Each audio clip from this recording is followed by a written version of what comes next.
disappointed with the manner in which the strike ended. None of us had any idea whatsoever that the strike was going to come to an end. We, as the teachers of Siaya, having had a very successful demonstration in Bondo, where we mobilized over 700 teachers, we were in the process of planning an even bigger demonstration for the people and the teachers of Siaya, so that the Teacher Service Commission and the government of Kenya could listen to us. Unfortunately, come the evening, we got it from social media and even televisions and over the radio that the strike had been called off. This came as a surprise. The teachers of Siaya, I want to say, are disappointed.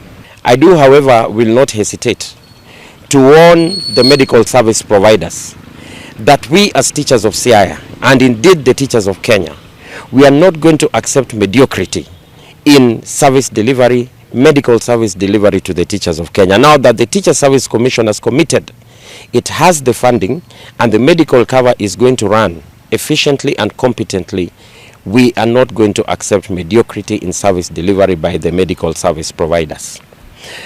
Of course, we did get implementation of the CBA. That was done in arrears, though it was meager. It is not befitting to the teachers of this country, but that's what it was. We did get that.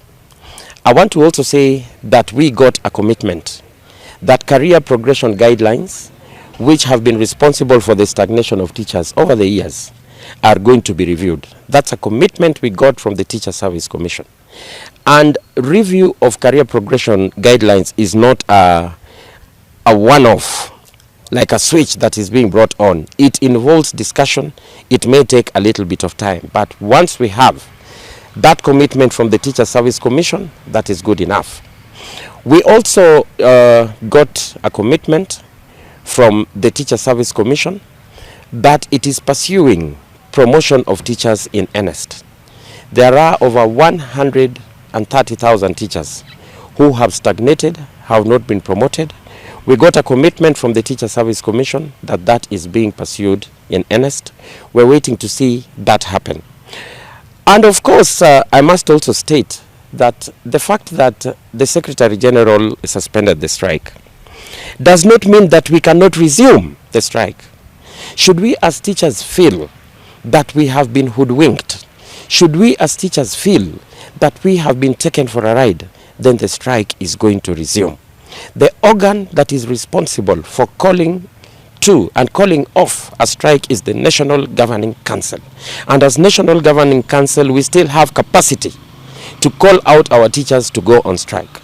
It is not responsibility of the National Executive Board. It is we, the about 70 members of the National Governing Council, that can and will for sure call out our teachers on strike should we get any impression whatsoever that the Teacher Service Commission has taken us for a ride.